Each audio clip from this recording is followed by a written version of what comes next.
வணக்கம். இந்த பதிவு எக்ஸ்போர்ட்ஸ் கஸ்டம்ஸ் ப்ரொசீஜர் அதை பற்றியது. எக்ஸ்போர்ட் கஸ்டம்ஸ் ப்ரொசீஜரை பார்க்கும்போது இதை 3 விதமாக பிரிச்சுக்கலாம். 3 ஸ்டேஜாக பிரிக்கலாம். முதல்ல டாக்குமெண்டேஷன் ப்ரிப்பரேஷன், அதாவது டாக்குமெண்ட்ஸ் தயாரிக்கிறது. அடுத்தது ஷிப்பிங் பில் ஃபைலிங். அடுத்தது கிளியரன்ஸ். முதல்ல டாக்குமெண்டேஷன் பார்ப்போம். என்னென்ன மாதிரி டாக்குமெண்ட்ஸ் வேணும் அப்படின்னு சொன்னால், ஃபஸ்ட்டு வேண்டியது எக்ஸ்போர்ட் இன்வாய்ஸ் அல்லது கமர்ஷியல் இன்வாய்ஸ். அடுத்தது பேக்கிங் லிஸ்ட். இந்த 2 டாக்குமெண்ட்டை வச்சு ஷிப்பிங் பில் நம்ம கஸ்டம்ஸ்னுடைய ஐஸ்கேட் போர்ட்டலில் அதுக்குண்டான விவரங்களை கொடுத்து அது ஒன்று நமக்கு இது கொடுக்கும். அந்த டாக்குமெண்ட் பேர் ஷிப்பிங் பில்.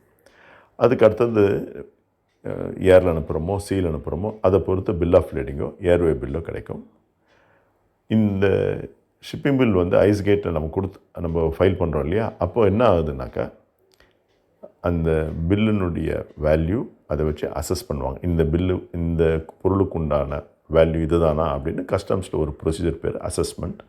இது முடிஞ்ச பிறகு பொருளை நம்ம ஏதாவது ஒரு சிஎஃப்எஸ்க்கு எடுத்துகிட்டு போகிறோம்.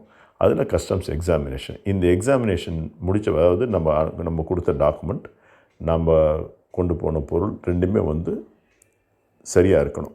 பொருள் என்ன இருக்கோ அதுதான் டாக்குமெண்ட்டில் இருக்கணும். டாக்குமெண்ட்டில் என்ன இருக்கோ அந்த பொருள் தான் வெளியில் பார்த்தாலும் இருக்கணும். அது ஸ்டேஜ் பேர் எக்ஸாமினேஷன். 2 முடிச்சோன்னா கவர்மெண்ட்டில் அதாவது கஸ்டம்ஸில் என்ன கொடுக்குறாங்கன்னா லெட் எக்ஸ்போர்ட், ஆமாம் எக்ஸ்போர்ட் பண்ணலான்வாங்க. அதுக்கப்புறம் தான் அந்த பொருளை கண்டெய்னருக்குள்ளே வச்சு சீல் பண்ணுறோம். சீல் பண்ண பிறகு கண்டெய்னர் கப்பலில் ஏறுது. இது பண்ணும்போது இந்த பொருளுக்கு உண்டான ஏற்றுமதிக்கு உண்டான ஏதாவது சலுகைகள் இருக்கிறதா அப்படின்னு பார்க்கணும். அது ரொம்ப முக்கியமானது. ஏன்னா சலுகைகள்னு பார்த்திங்கன்னா இப்போதைக்கு இருக்கிறது டியூட்டி ட்ராபேக், ராட்டப். இதுக்கு உண்டான அந்த சரியான நம்பரை போட்டு ஷிப்பிங் பில் ஃபைல் பண்ணும்போதே நம்ம கிளைம் பண்ணிடணும். அப்போ நமக்கு அதுக்குண்டான தொகை ஆட்டோமேட்டிக்காக எக்ஸ்போர்ட்டருடைய அக்கௌண்ட்டுக்கு வரும்.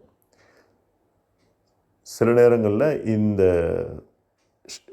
எக்ஸ்போர்ட் ஆனது அட்வான்ஸ் லைசன்ஸ்லேயோ இல்லை இதில் இபிசி லைசன்ஸ்லேயோ போகணுன்னா அதுக்குண்டான விவரங்களையும் முதல்ல போட்டுடணும்.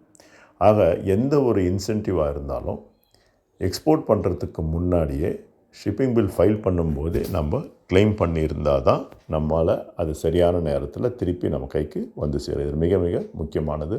பல பேர் இதில் தான் தவறுகள் செஞ்சிடறாங்க. இந்த டாக்குமெண்ட் ப்ரிப்பரேஷன் அப்படிங்கிறது ஒரு கலை.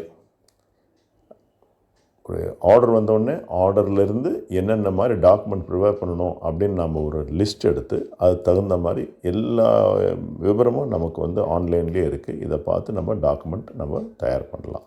தேங்க்யூ.